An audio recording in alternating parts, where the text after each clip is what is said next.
بسم الله الرحمن الرحيم. السلام عليكم اخواني اخواتي الاعزاء.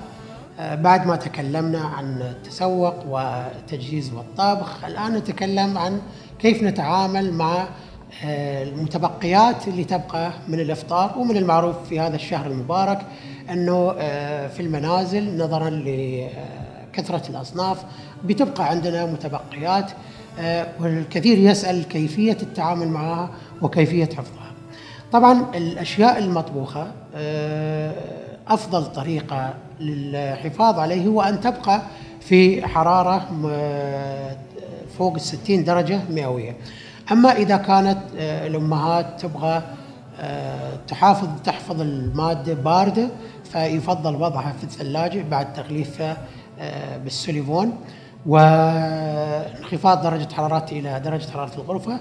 يتم وضعها في الثلاجة لحين موعد تناولها، وإذا جاء وقت السحور تخرج من الثلاجة، وإما أن توضع في الميكروويف لترفع درجة حرارتهم. المعروف أن الميكروويف هو من أفضل السبل للقضاء على الميكروبات، لأنه يعتبر من الأجهزة المعقمة للمواد الغذائية أو من الميكروبات.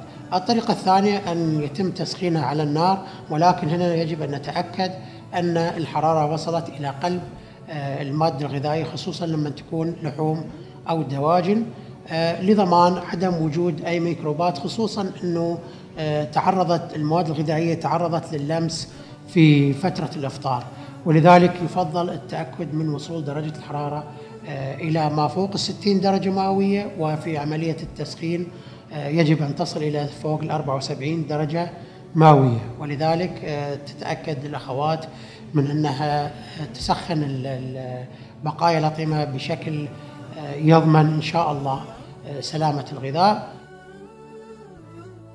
ونسأل من الله سبحانه وتعالى أن يجعل هذا الشهر المبارك شهر أعمال خير وتواصل مع الله سبحانه وتعالى من خلال قراءة القرآن وتأدية الصلوات والمستحبات في هذا الشهر المبارك.